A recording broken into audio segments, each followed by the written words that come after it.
Brendan, I'm so glad to have you on the show. Like I Thank told you, you. finally, we make I it know. happen. I'm excited to be here. I'm excited that I finally have time to like jump on and be a part of this. Thank you for having me.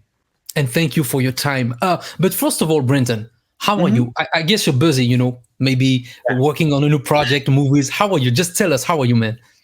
I'm good. I'm tired. Today I've been shooting a show for the last 2 months and I'm tired, but I'm good and I'm happy to be here. But yeah, I'm busy, very, very busy. That's good to hear. If you are busy, that everything works fine on your side. You have a lot of work. You're working on a lot of things. You're cooking a lot of things, and I just love to hear that, man. So, Brendan, now we Mhm. are exchanging messages like for maybe I don't know, yeah, for a time now. Yeah, something like that. And as you know, I love mockbusters and B movies, and especially Asylum movies.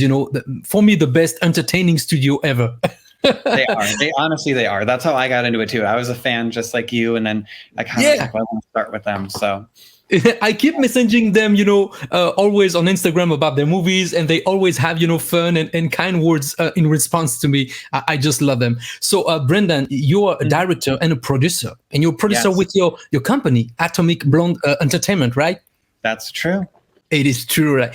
And so you product and direct a lot of movies like The Devil's Triangle, Monster Hunter, Aquarium of the Dead, Trias Inc. Hunt, a lot of movies, and Megaboa recently. And I had, the great Eric Roberts. I had Eric Roberts on the show. I just love him. He's such a legend. And his wife, Eliza, both are so kind and a very good human being. I just love them. And fun fact about Eric and Liza, Liza's daughter, Morgan, makes the best pastries and desserts you could ever imagine. So she's a great pastry chef, and their cookies are to die for. So absolutely amazing side note. I need to test it now. Yeah. I'll send you some. I'll send it to friends. Yeah. That's your word. I'll mark it right now. So Brendan, what is the thing you love the most? It is producing, directing, both? Ooh, that's a good question. I used to think it was directing, and then I started producing. I honestly think of myself as a producer first and then as a director, rather than the other way around. With directing, I get very picky, and I want to only do films that feel right for me. Whereas producing, I'm a lot more open to trying new things. It's like a weird mentality that I have with it, where it's like directing wise, I'm like, it has to be what I want. Whereas producing, it's like, okay, well, if this works, it works. And if it doesn't, it doesn't, and I'm not too concerned about it. I mean, I want the films to still represent me, but I'm more open. You are open with any suggestion during the process of producing, right?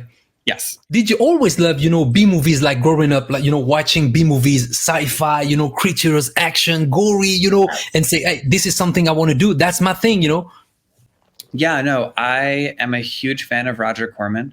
Roger Corman was definitely a big influence. Another big influence, I'm a huge fan of Italian cinema, especially Italian exploitation. So Lucio Fulci, Ruggero Deodato, all of them, Sergio Leone, that kind of helped get my interest in B movies and exploitation film. And honestly, like, anyone who comes over to my house will notice that, like, I have hidden away, I have a whole bunch of films, I have a whole bunch of exploitation films, a whole bunch of books about it, like hidden away in the house everywhere. I have all that stuff. So you just talk about, your Italian influences. And so Petrizzo, you have roots from Italy? I do. They're not nothing in the film industry, unfortunately. I'd love to go to Italy and do an Italian film. Obviously it has to be a horror film or a giallo, of course. I would love to do that. I think it'd be very fun, to go back to the roots and do something like a throwback movie like that.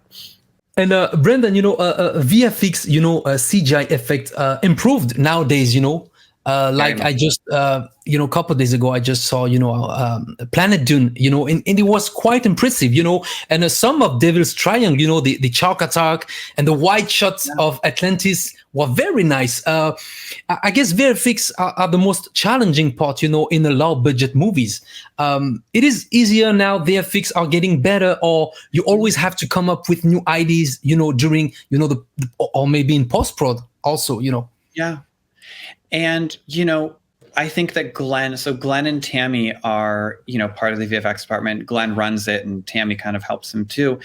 And they have done such a good job, with the budget and the time the no budget, like super short, time they have. They have about a week and a half to 2 weeks to do all of this stuff. And I think they do such an amazing job. And working with them as a director is a lot of fun because, Glenn has been doing this for 30, 40 years. So he has a whole bunch of stories about everyone, literally everyone. But it's also fun because, Glenn will sometimes do this thing and I love it. He'll be like, well, we can't get too crazy. And then he'll give an example of what not to do. But of course the example's really cool. So then it's kind of like, okay, Glenn, well, now I want to do this. So we're going to do it. He'll be like, well, don't get too crazy. Don't do this. And then, of course, that's the one thing I'm like, well, I wasn't thinking that, but now I want to do that. So let's do it. But, they work so hard and they do such a good job, at making the films, kind of giving it that extra layer of fun and excitement and world building, that these movies honestly desperately need. It's just what I love. What I found is fun. It's like big ideas, low budget, but let's make it in any way. I love the challenging thing. That's what I love about producing these films is because, I can look at it as a director and kind of be like, okay, this is how it'll come out.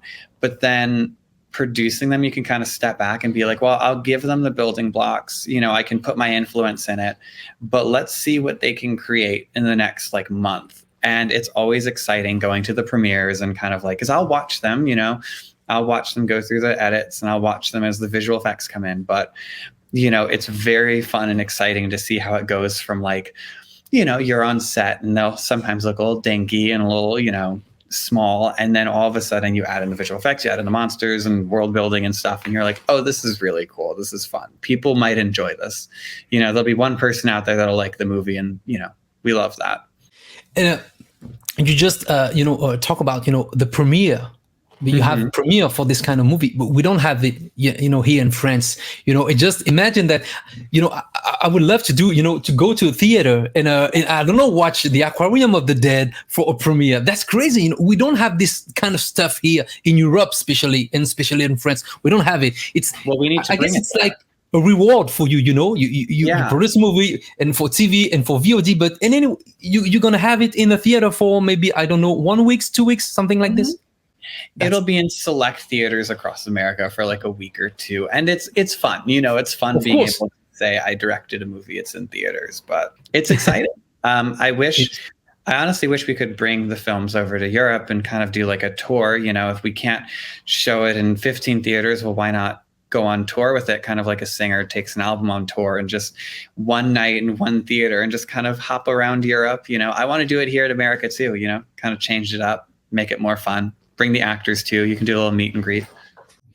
Brendan, I saw you working on the show, Orville. Yeah. It's a bigger production, 20th Century Fox, Disney Plus. So you can jump from, low budget movies to bigger production. Is this something easy for you? Or, I guess it's a different, experience for you, right? It is. It's actually really easy. And I mean, for me personally, one of my best friends brought me on that show. She and I actually both moved here together. Her goal was to start out working with Seth MacFarlane. Mine was starting out with the Asylum. And we both hit our goals way too fast. So for right before COVID, we were kind of we don't know what to do because we're where we want to be. But she brought me onto the Orville for a few days because they needed a whole bunch of people doing reshoots. And this was right before COVID started. It was maybe January of 2020. So, we went to the Fox lot. They literally were filming in a parking lot. And I did Orville for a day or two. It was fun. And And then at the time I was attached to direct a different movie. Instead of Monster Hunters, because, before COVID, we all had other things. And I basically did that, jumped in, tried to prep a little bit more of that. And then right after COVID happened and things got switched around and jumbled around, and here we are. That's nice. And so now, Brendan, what is next for you? Can you tell me something? You Well, monster movies, sci-fi. I want to do a straight up horror movie. I mean, I love horror films, and I try to put in elements of horror movies in the films that I direct. So I tried to put a few things in Monster Hunters. I tried to put a few things in Devil's Triangle, and I'm just kind of at the point now where I'm like, I want to do a straight up horror movie. And I can say that there are a few films that I'm attached to. I don't want to say too much, that are floating around. One of my really good friends wrote, he actually did Devil's Triangle with me. His name is Jordy, and he was one of the people killed by the flamethrower in the movie. If you've seen the movie, you'll know who I'm talking about. Of course, I saw the movie. Loved it. He and I, and Anna, who played Midge, who was the sister who was captured, we came up. We have a horror film that we're working on together. Hopefully, it'll go into production this year. It could be next year, but there's that, and then there are two other films. There's definitely one other, which is kind of that one I'm keeping super under wraps, but it's a horror film, but it's exploring kind of a world that hasn't really been tapped into when it comes to horror. Like, there's one horror movie that kind of encompasses it, but no one's really taken on an approach of just that type of thing, which I don't want to say too much about what it is, but if you've been to my house, you'll see a lot of artwork about it. So I will be in LA, in April. I will. Okay, great. I want to see it. You'll be able to come over and figure it out and be like, oh, this is what you've been spending all your money on and trying to work on and all that. But yeah, it's a very interesting world. It's very artistic, and I'm very excited, but it's definitely a slower process because it's a whole different world of horror that no one's really tapped into very much. And to do it full on, so you have to kind of make sure that the people in that world, I want to make sure that everyone who's fans and who are fans of that type of stuff, that they're represented and that they're heard as well. So it's just a lot of research and a lot of meetings and talking to people and diving into that. And then there is another possible, I mean, nothing's locked down yet, but I've had some positive meetings about maybe bringing back a possible sequel or spin-off of a horror film that's very well known. And I really would love to bring it back into light and do kind of a movie based, a sequel, or I don't know, something based off of it. So I've been in talks slowly to see if I can make that happen. I wish you the best on this project, on this secret project. Yeah. But you talk about horror movie and it's like your genre, and I just love, I don't know if you enjoy it, but I enjoyed the Texas Chainsaw Massacre. The last, I've been in touch with the director, David Blue Garcia. He's such a kind person. We have a lot of chat, and I'm going to have him on the show to talk about it, because it's like the franchise it's just insane, and the way they did it with Netflix and everything. I just loved it. Scream, the last Scream movie, Halloween. I just love. What you think about, this whole franchise, legendary franchise, what you think about these new movies, like they bring like to the new audience, Well, I feel fresh like take on it. Yeah, I feel like it captures a nostalgia that, kind of brings you back to the video rental stores and seeing the crazy artwork. So it kind of unlocks that again in you. But, it also brings that excitement, like there hasn't been I would say a modern day Jason, Freddy, Leatherface, Chucky. Like which I do think horror desperately needs. Maybe Terrifier would be considered. I don't know. But, I know that people do like revisiting things over and over. I think that the new Texas Chainsaw Massacre movie was brilliant. I love how it took 8 or 9 movies to actually have a Texas Chainsaw Massacre, but they did it. So congrats to them. I thought it was beautifully shot. I thought they did a really, really good job. I heard rumors that a lot of the gory scenes were cut down and trimmed down from friends of mine who were at the test screening. We need a director's cut. Yeah, so apparently it was supposed to be a lot bloodier, which I thought it was very well done. Oh yeah, already bloody. Yeah. And I also thought it was beautifully shot. The movie was just visually stunning, and you don't see that in horror movies. Photography was very nice. Everything was nice. It was beautiful, and you don't see that in horror films. So I really hope that people take that, from the Texas Chainsaw movie and be like, oh, horror movies can be pretty. They can look nice. They can be stylish. And it's like, yes, they can. Scream was fun.